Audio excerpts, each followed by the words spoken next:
Good morning and welcome back to Northminster this week.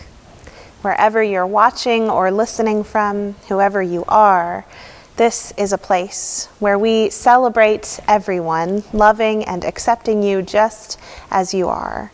We are grateful that you are here with us as we learn to love God, love one another, and love ourselves well.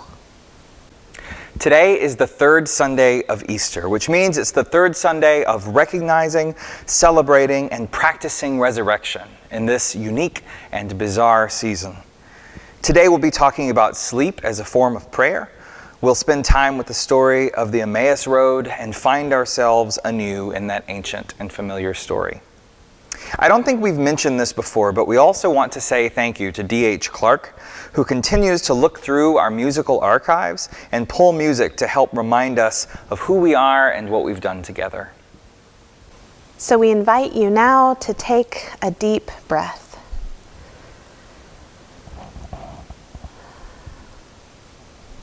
Let yourself settle and open up to this present moment. And join us in celebrating resurrection through story, song, and prayer this morning. Welcome to Northminster.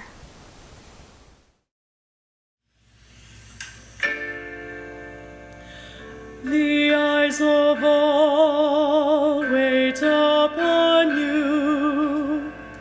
The eyes of all wait upon you, and you give them their meat in due season. The eyes of all wait upon you.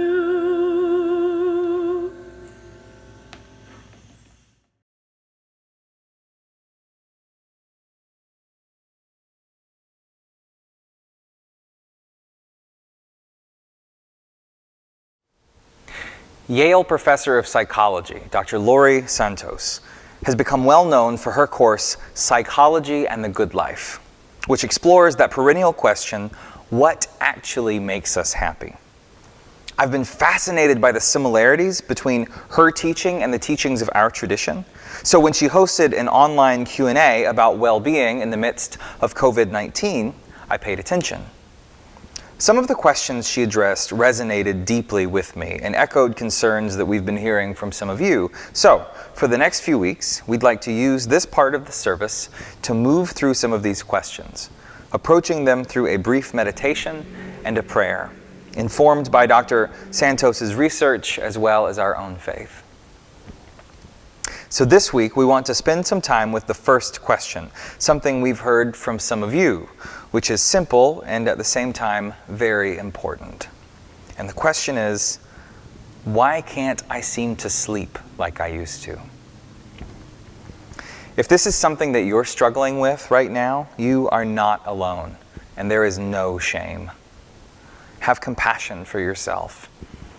Sleep is so essential for our mental health as well as our immune system, both of which are very important right now. So, working through this question deserves some priority. There are two things we want to use to address this question this week. The first is the power of ritual, and the second is our patterns of thinking. First, ritual. Something churches have known for a long time has a significant effect on us if used in the right way. Things feel out of control, and that induces anxiety.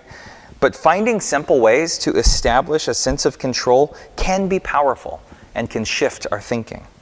Small things like mindfully using lotion before bed can help create a sense of ritual, and over time, your body starts to associate that experience, the smell of the lotion or whatever your ritual is right before going to bed, with the message, okay, it's time to start shutting down.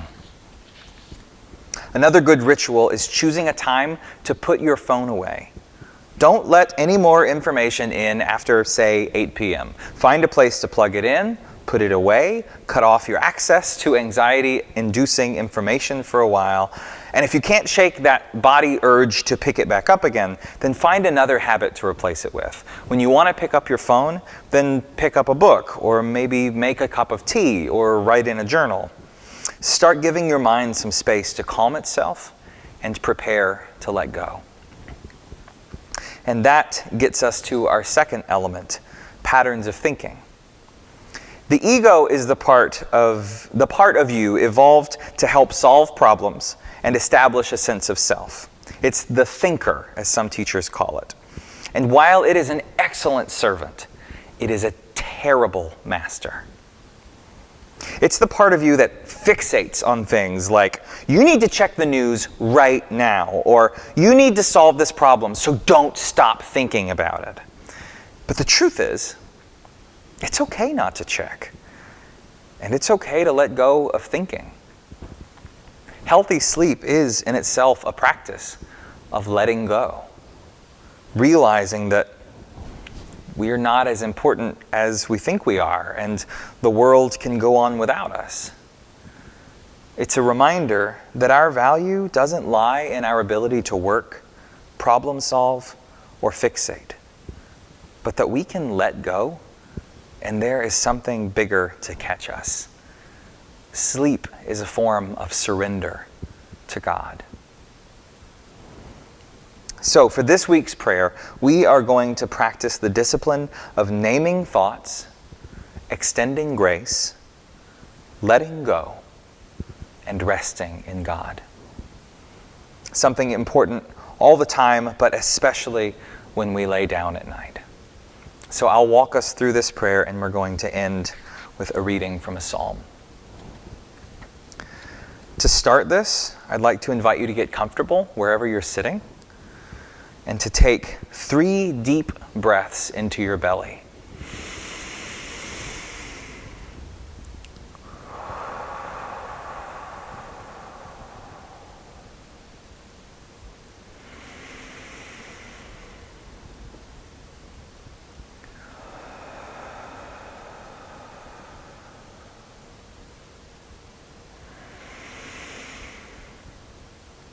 And on this last exhale, just allow your eyes to close.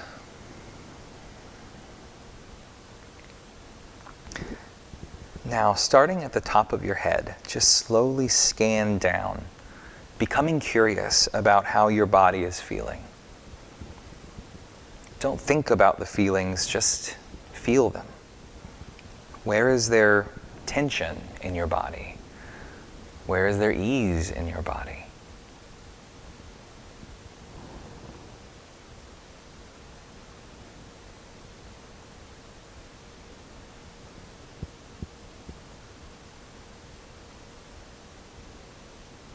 And if you get distracted, that's okay. Just let go of the distraction and come back to the body, continuing to scan down and remembering to be curious.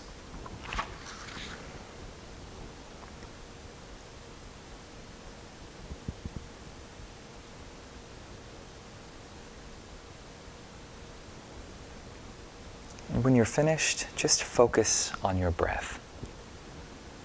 Physically, where do you feel that rise and fall in your body? Focus on how the breath feels, the inhale and the exhale.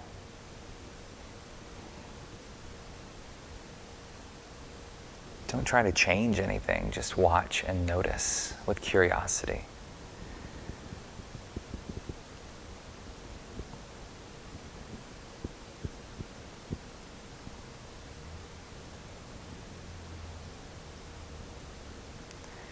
And as you're watching your breath, just like when you're trying to fall asleep, your mind is going to keep moving. It's going to keep coming up with thoughts and fixations. The temptation is to engage them, to grab onto them, or to try to fight them and bat them away. But the trick is to meet them with grace. Acknowledge them. Forgive them. Allow them. They simply are. When a thought starts to distract you, simply say to yourself, I see you. Thank you. And I let you go. Imagine touching them lightly, like with a feather, and then just letting it fade away. Let's practice this for about 3 minutes. Just watching your breath, noting distractions, and letting them go with grace.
Remember, if you get distracted, that's okay. Note it, touch it gently, let it go.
Now take a moment to feel your body pressing down on the seat beneath you. Notice your hands and feet. And whenever you're ready, go ahead and open your eyes. I encourage you to keep practicing this. It's a skill or a muscle that needs to be strengthened in order to be used well. The more we do it, the easier it will be to let go with grace, with trust, and to allow ourselves to rest in God's Spirit of love and truth. There are plenty of resources online if you want to practice this. There are apps that can help you, like Headspace or Calm. Now, if you have any questions or anxieties that you would like us to speak to besides sleep, we have a list of things that we'd like to move through, but we would love to hear from you. Let us know directly what you are struggling with, what you're feeling anxious about, and we'll spend time with that. So please don't hesitate to leave a comment, to type it in the chat, to send us an email, or give us a phone call this week so we can learn to find God and rest in this season.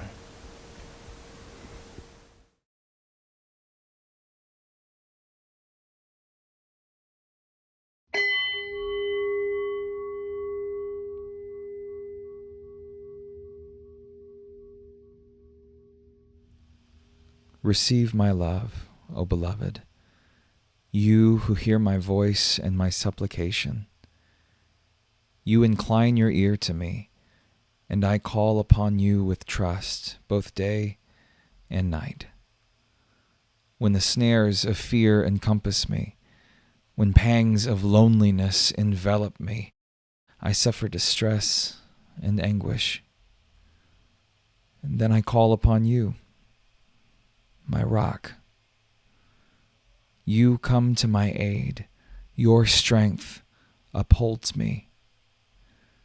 Gracious are you, just and true. Heart of all hearts, you are merciful and forgiving. You preserve the simple. When I am humbled, you lift me up.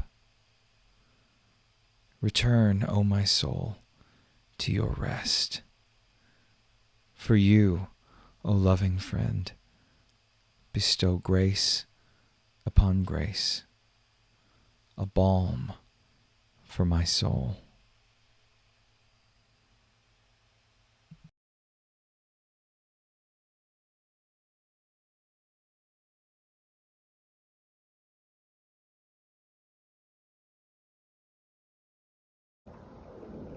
A reading from Luke, chapter 24.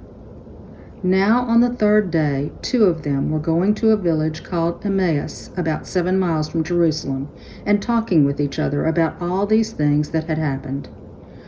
While they were talking and discussing, Jesus himself came near and went with them, but their eyes were kept from recognizing him. And he said to them, "What are you discussing with each other while you walk along?" They stood still, looking sad. Then one of them, whose name was Cleopas, answered him, "Are you the only stranger in Jerusalem who does not know the things that have taken place there in these days?" He asked them, "What things?" They replied, "The things about Jesus of Nazareth, who was a prophet, mighty in deed and word before God and all the people, and how our chief priests and leaders handed him over to be condemned to death and crucified him. But we had hoped that he was the one to redeem Israel. Yes, and besides all this, it is now the 3rd day since these things took place. Moreover, some women of our group astounded us. They were at the tomb early this morning, and when they did not find his body there, they came back and told us that they had indeed seen a vision of angels who said that he was alive. Some of those who were with us went to the tomb and found it just as the women had said, but they did not see him." Then he said to them, "Oh, how foolish you are, and how slow of heart to believe all that the prophets have declared. Was it not necessary that the Messiah should suffer these things and then enter into his glory?" Then, beginning with Moses and all the prophets, he interpreted to them the things about himself in all the scriptures. As they came near the village to which they were going, he walked ahead as if he were going on. But they urged him strongly, saying, "Stay with us, because it is almost evening, and the day is now nearly over." So he went in to stay with them. When he was at the table with them, he took bread, blessed, and broke it, and gave it to them. Then their eyes were opened, and they recognized him, and he vanished from their sight. They said to each other, "Were not our hearts burning within us while he was talking to us on the road, while he was opening the scriptures to us?" That same hour they got up and returned to Jerusalem, and they found the 11 and their companions gathered together. They were saying, "The Lord has risen indeed, and he has appeared to Simon." Then they told what had happened on the road, and how he had been made known to them in the breaking of the bread. This is one of our sacred stories. Thanks be to God.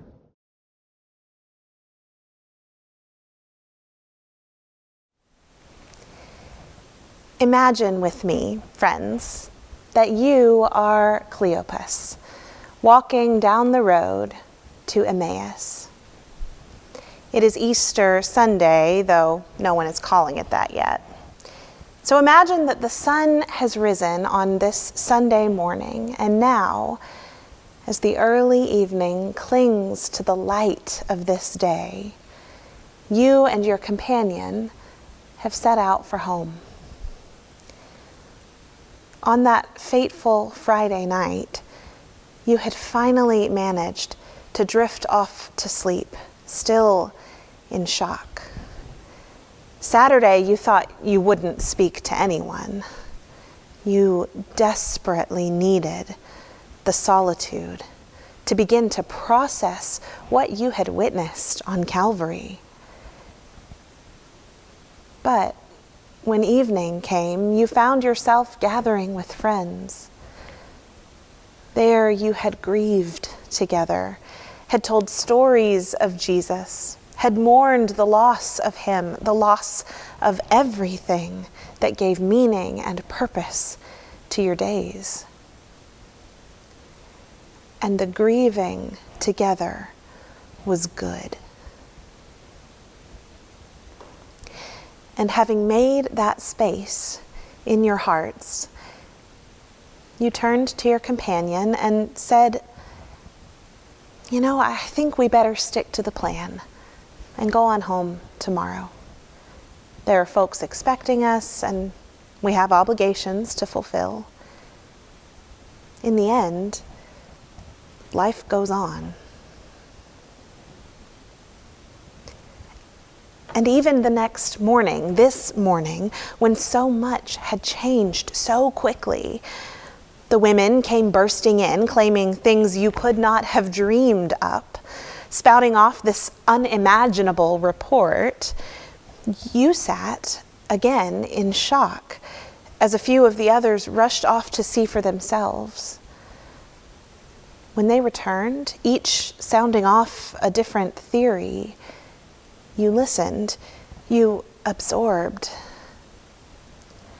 And then you reached the point where you could absorb no more. And you decided to stick to the plan, because God knows in tough times we cling to what is predictable. And so there you were, in the fading light of early evening, on the road back toward home, toward Emmaus, leaving Jerusalem with all its mystery behind you. Or at least that was your intent. But you couldn't stop talking about it, couldn't stop turning it over again and again in your mind, trying to make sense of the jumble of information, of emotions, of fear and hope and bewilderment. Each time the conversation stalled, you would walk a few paces in silence before one of you broke back in with, "Now, did I hear Mary correctly? Did she say..." Or, "Now hang on, they said the stone was already gone when they got there." It must have been an hour or so that passed like this before you noticed him. A stranger who seemed to be intentionally lagging behind you. He had caught up to you, so he was obviously walking faster, and you tried to make room for him to pass, but he seemed to have an interest in your conversation. And so finally, you gestured for him to join you. He was quiet, soft-spoken, but intentional in his speech. I couldn't help but notice how animatedly you were speaking with one another. What is it you were discussing? Has something happened in Jerusalem?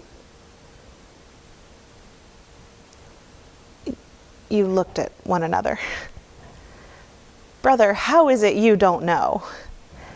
Are you the only one in the city who hasn't been following all the things that have happened there in the last few days?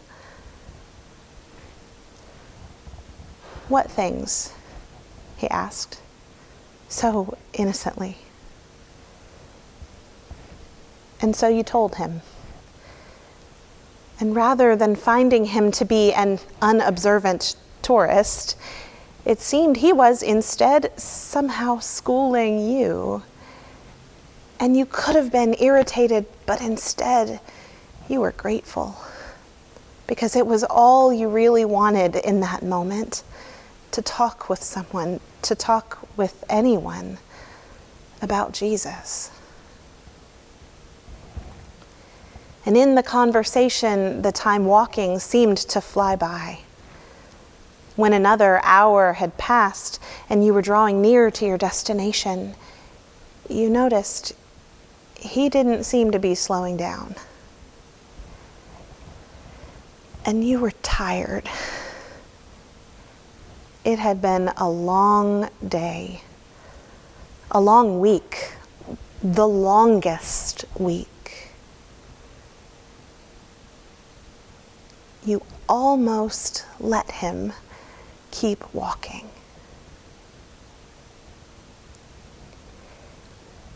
But if there was one thing you had learned from watching Jesus all those years, it was the mutual grace of a warm welcome.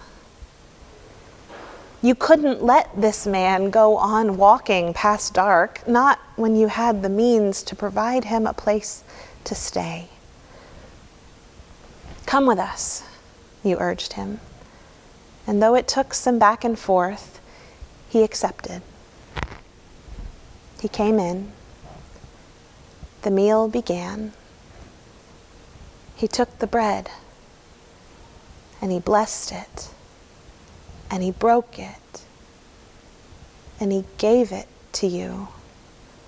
And in that breaking, you saw something true. You saw Jesus. And the moment your eyes were open, it was as if he had never been there at all.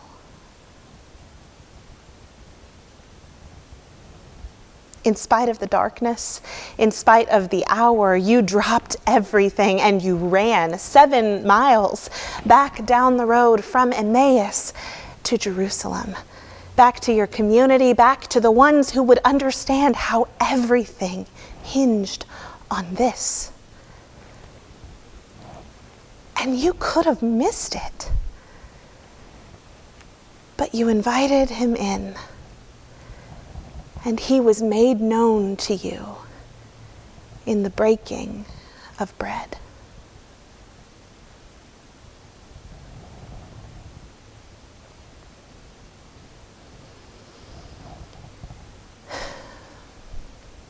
There was a story the original audience of Luke's gospel would have been familiar with, the way we are familiar with the tale of Romeo and Juliet, whether we had to read it in 9th grade English or not. It was a story that had been around for centuries, Homer's The Odyssey. Toward the end of the saga, Odysseus has returned home to Ithaca from his adventures, and he needs to assess whether, in his long absence, his friends and family have remained loyal to him. Many believe him to be dead, and his wife is being hounded by one suitor after another, so Odysseus returns in disguise to feel out that situation. When he first arrives on shore, he finds shelter with a childhood friend, though the friend, of course, doesn't recognize him. But this man, this friend, offers a welcome to a stranger, a place to find a meal and a bed. This man who wins Odysseus' trust through an act of welcome, who, as the story progresses, demonstrates his fidelity to his old friend, so that in a climactic moment, Odysseus finally chooses to reveal his true identity, to open his friend's eyes. This man's name is Eumaeus.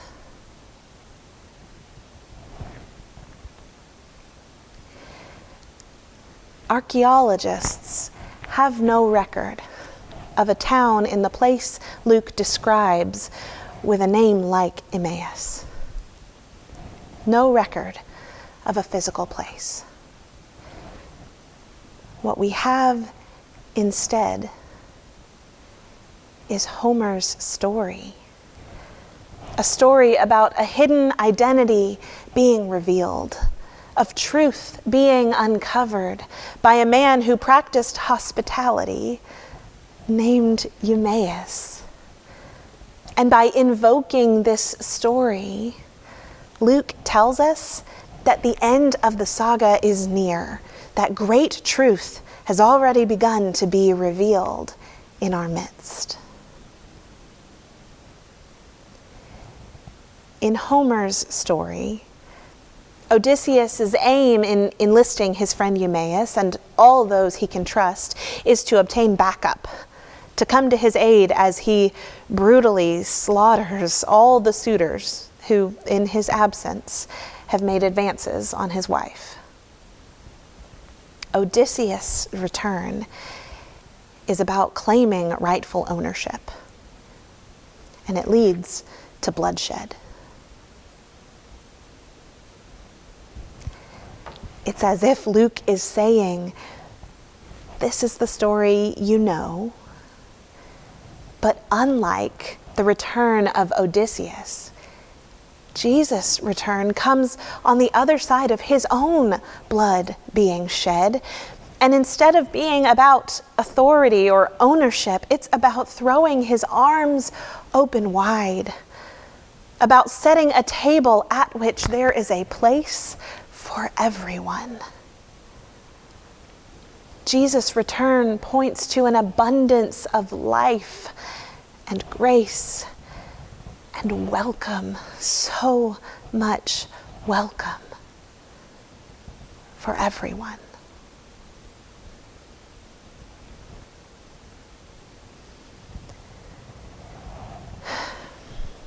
So imagine that you are a pastor who decides to preach this story of hospitality and welcome to a congregation stuck in isolation for the foreseeable future.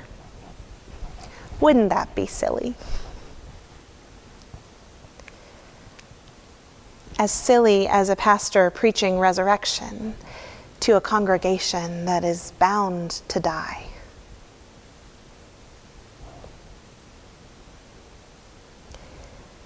So what does hospitality look like right now?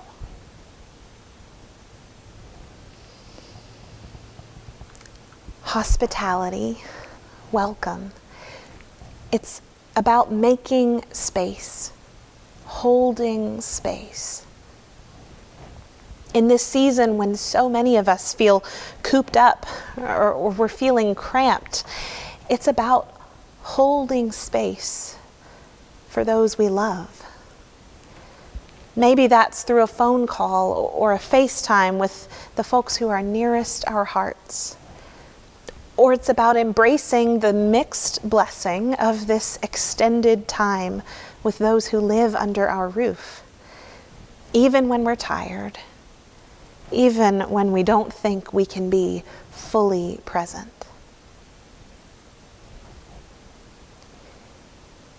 Maybe it's about holding space for our community.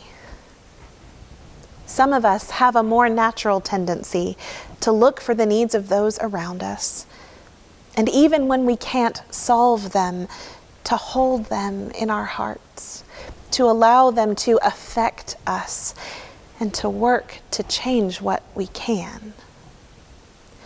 For others, this is more of a discipline.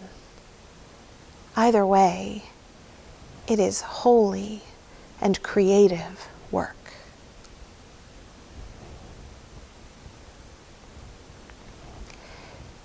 And maybe, no, certainly, it is about holding space for ourselves. You know that old adage, you can't pour into others if your own cup is empty. It is so abundantly true right now. How can you be hospitable to yourself this week? How can you make space, hold space for your deepest and truest self in these next few days? Truly, the world has never needed you to care for yourself more than it does right now. So please, for all of our sakes, take care of yourself.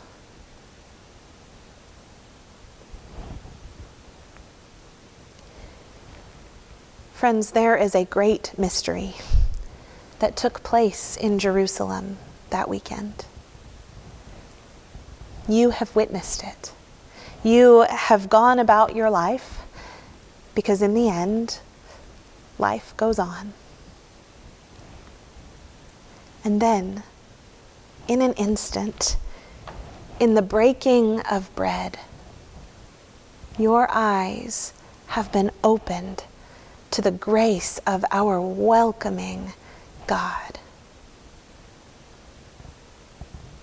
May you never close them again. Amen.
Around this table, we tell the story of the first night when Jesus took the bread and gave thanks for it and broke it just as he would be broken.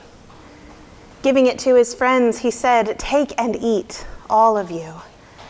In so doing, we remember that though we share in his suffering, we also share in his resurrection life. In so doing, we remember that pain and death never have the last word. And when the meal was over, he took a cup filled with wine and gave thanks for it. Giving it to his friends, he said, "Take and drink, all of you. In so doing, we remember the new covenant sealed in his poured out life.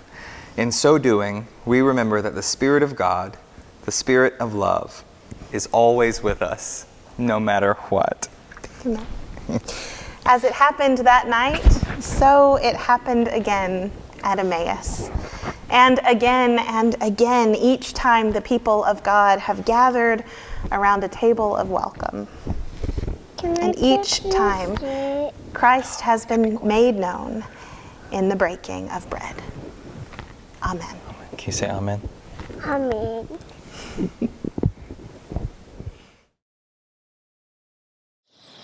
Our Father, our Mother, Creator and constant friend, who is everywhere, hallowed is your name.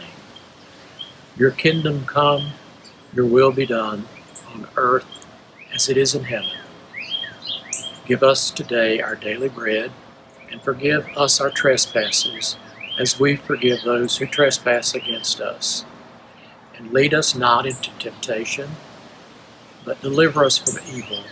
For yours is the kingdom, the power, and the glory forever and ever. Amen.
Beloved, as you go about your week, may you carry with you the memory of all the tables at which you have been welcomed.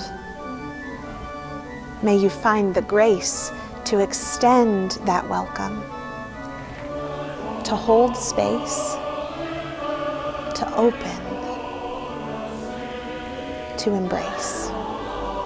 You are seen. You are loved. Go in peace.